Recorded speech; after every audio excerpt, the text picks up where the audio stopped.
જય શ્રી કૃષ્ણ જીતેન્દ્રસિંહ. જય શ્રી કૃષ્ણ સાહેબ. શું તકલીફ હતી કહેશો તમને?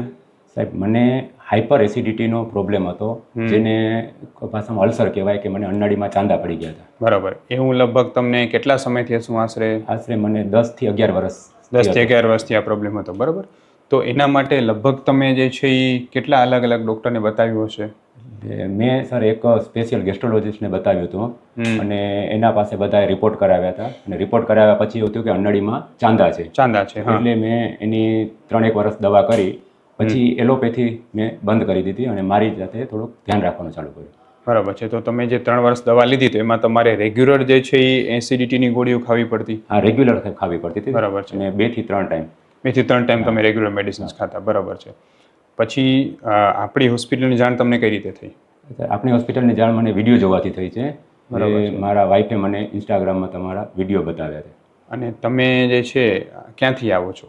હું આવું છું અંજાર ખંભરા ગામથી. બરાબર. તો જેમ તમે વિડીયો જોવાથી જેવા પેશન્ટને જેટલો જલ્દી ફાયદો થતો હતો એટલો ઝડપથી તમને ફાયદો થયો? હા સર, એટલો. અને તમને આપણી હોસ્પિટલની જે સારવાર, નિદાન, જે દવાઓ છે એનાથી 100% સંતોષ લાગે છે? મને સંતોષ લાગે છે. બરાબર છે.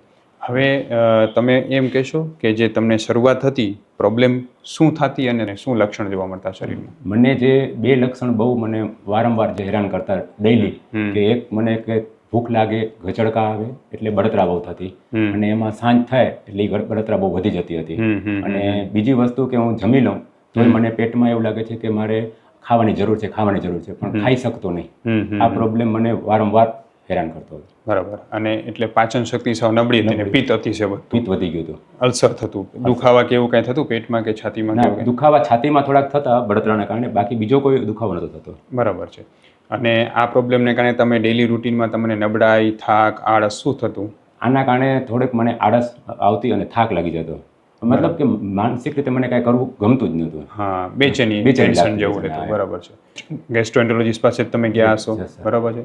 તો એન્ડોસ્કોપી જ્યારે તમે કરાવડાવી તો શું નિદાન થયું તમારું? એમ નિદાન એટલે કે એમાં અન્નળીમાં ચાંદા છે એવું એ નિદાન થયું હતું. અને પછી ચાંદા માટે કે પિત્ત ન થાય એના માટેની ગોળી આપી, કે એસિડિટીની તમે જમ્યા પહેલાં ગોળી ખાઓ તો તમને ન થાય. અને ગોળી ખાતા હતા એનાથી વાંધો નહોતો, ગોળી ખાઈએ તો શાંતિ હતી, પણ જ્યારે બંધ કરીએ ત્યારે પ્રોબ્લેમ થતો.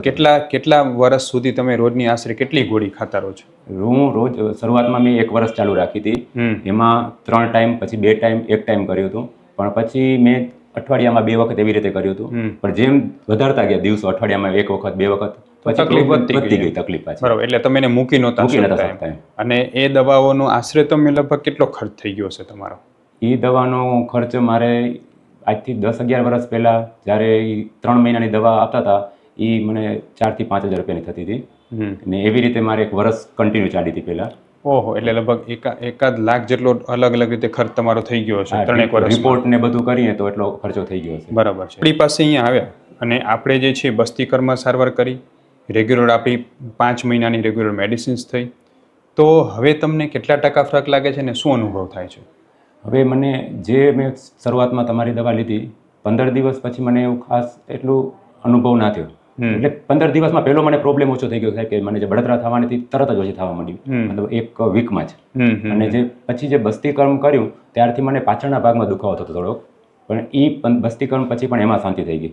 એટલે બસ્તીકરણ પછી જે દવાની અસર થઈ એ મને એવું લાગે છે કે વધારે થઈ હોય એવું લાગે છે. બરાબર છે. અને તમે રેગ્યુલર જે છે આજે 5-1 મહિનાથી તમારી રેગ્યુલર મેડિસિન્સ ચાલુ છે, તો ઓવરઓલ તમે જે પહેલાં તમે જે એસિડિટીની ગોળી ખાવી પડતી એના વગર તમને પ્રોબ્લેમ થતી, એસિડિટીની ગોળીઓને બધું સાવ બંધ થઈ ગયું હવે? હા, ગોળી તો સાવ બંધ થઈ ગઈ. ગોળી મેં પહેલાંથી બંધ રાખી હતી અને હવે સાવ બંધ થઈ ગઈ. બરાબર છે. અને આ ગોળી પણ મેં હવે ધીમે ધીમે ઓછી કરી નાખી છે. છેલ્લા 3 મહિના પછી 4થા મહિનાથી ઓછી કરી નાખી છે. તો તમને અત્યારે કેટલા ટકા રાહત લાગે છે? મને અત્યારે 80% જેવી રાહત લાગે છે. બરાબર છે.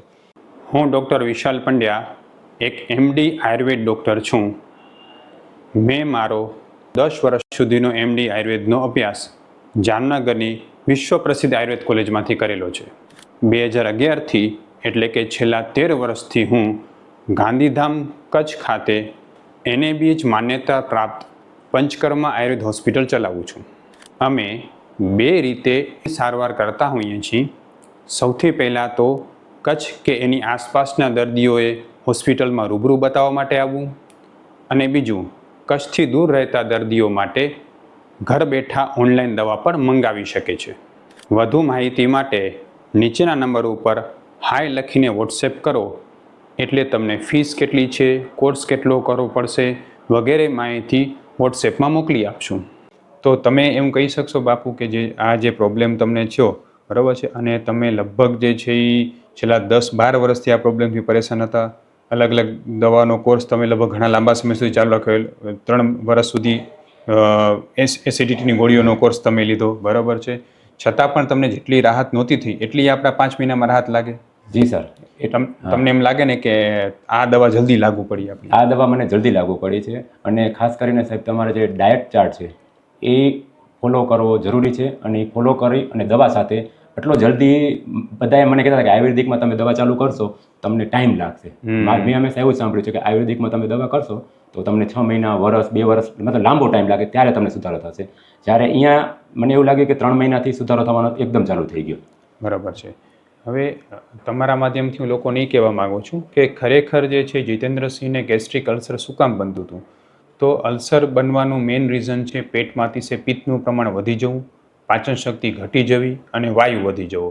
પિત્ત વાયુ વધવાને કારણે જ્યારે આંતરડા, હોજરીની અને અન્નનળીની ચામડી એકદમ સૂકી થઈ જાય, એના આપણું લેર જ્યારે ઓછું થવા માંડે એટલે ધીરે ધીરે જે છે તેમાં અલ્સર ડેવલપ થાય, અને એ અલ્સરને કારણે જે છે બળતરા અને દુખાવો સતત રહેતો હોય.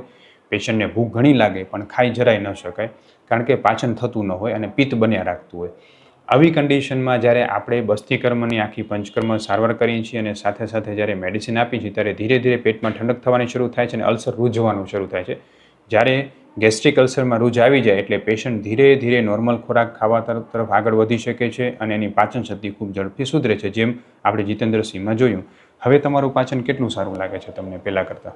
પહેલાં કરતાં મને હવે પાચનમાં કોઈ પ્રોબ્લેમ, મને મેન બળતરા થતી નથી, એટલે મને પહેલાં ખબર જ નથી પડતી કે પાચન થાય છે કે નથી થતું, કે ઓછું છે.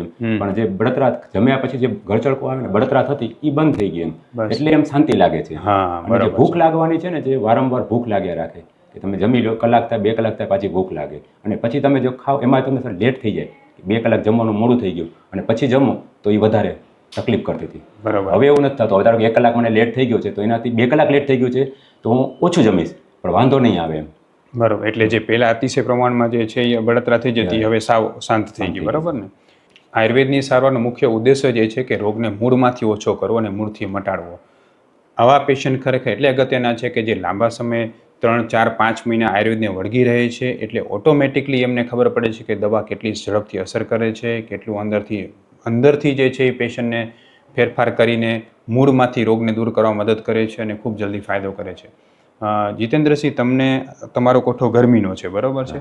તમે ઘણી વખતે એવું પણ સાંભળ્યું છે કે આયુર્વેદ દવાઓ ગરમ હોય, તો તમને ક્યારે આપણી દવા ગરમ પડી છે ક્યારે? ના, મને એવું નથી લાગ્યું. અને બસ્તીકર્મમાં પણ એવું કહે છે કે ગરમ લાગે છે. મેં અમુક વિડીયો જોયા હતા કે કરવાથી તમારા મતલબ કે બસ્તીકર્મ કરો તો તમને તકલીફ આવી, ચક્કર આવી જશે, આવું થશે, પણ મને કોઈ તકલીફ નથી થઈ. એવું કંઈ લાગ્યું નહીં કે જે મેં સાંભળ્યું હતું એ પ્રમાણે એવું હતું એમ. બરાબર. એટલે બંને વસ્તુ ખાસ અગત્યની છે કે તમે કોઈ પણ જગ્યાએ પંચકર્મ સારવાર કરાવો છો તો તમે ખાસ એ ડૉક્ટરને પૂછો કે આ ટ્રીટમેન્ટ કરવાથી મને નબળાઈ નહીં આવી જાય ને, અથવા તો મારો રોગ કેટલો ઝડપથી દૂર થશે. જેમ આપણે અમને જીતેન્દ્રસિંહને બસ્તીકર્મ કરાવ્યું તો એમને જરાય નબળાઈ પણ ના આવી અને રોગ એટલો ઝડપથી દૂર થયો કે જેને કારણે એમને પણ અનુભવનો કે હા, મને આનાથી ઝડપથી રિઝલ્ટ મળ્યું. હવે બીજું કે સૌથી અગત્યની વાત એ છે કે જે લોકોને આયુર્વેદ સારવાર ગરમ પડતી એવું માનતા હોય કોઈ પણ લોકો, તો ખરેખર આયુર્વેદની દવા જરાય ગરમ નથી. પણ મારો તમને નમ્ર વિનંતી છે કે જો તમે કોઈ પણ જગ્યાએ આયુર્વેદ સારવાર લ્યો છો, ગમે તમે ડૉક્ટર પાસે લેતા હો, તમે કોઈ હાથેથી કોઈ મેડિકલ સ્ટોરમાંથી લઈને લેતા હો, તમે હાથે ખાંડીને કોઈ ઓસડીએ લેતા હો, ઓનલાઈન મંગાવતા હો, પણ જો તમને એ દવા ગરમ પડે છે તો તાત્કાલિક એ દવા તમે બંધ કરો, તમને મોટું નુકસાન થઈ શકે છે. આપણે અહીંયા જે આયુર્વેદ સારવાર કરીએ છીએ, આપણી દવાઓ કરીએ છીએ, પ્રકૃતિ પ્રમાણે નિદાન કરીને કરતા હોવાને કારણે આપણી સારવાર કોઈને ગરમ પડતી હોતી નથી, અને એને કારણે જે છે જે લોકોને આયુર્વેદ સારવાર ગરમ પડે એવું એને માનતા હોય આખા ગુજરાતમાં ગમે એ જગ્યાએ, તો તમે અમારો સંપર્ક કરી શકો છો. અમારી દવા કોઈને ગરમ પણ પડતી નથી અને ઝડપથી રિઝલ્ટ આપે છે. અમે ઓનલાઈન અને ઓફલાઈન બંને રીતે દવા કરતા હોય છે.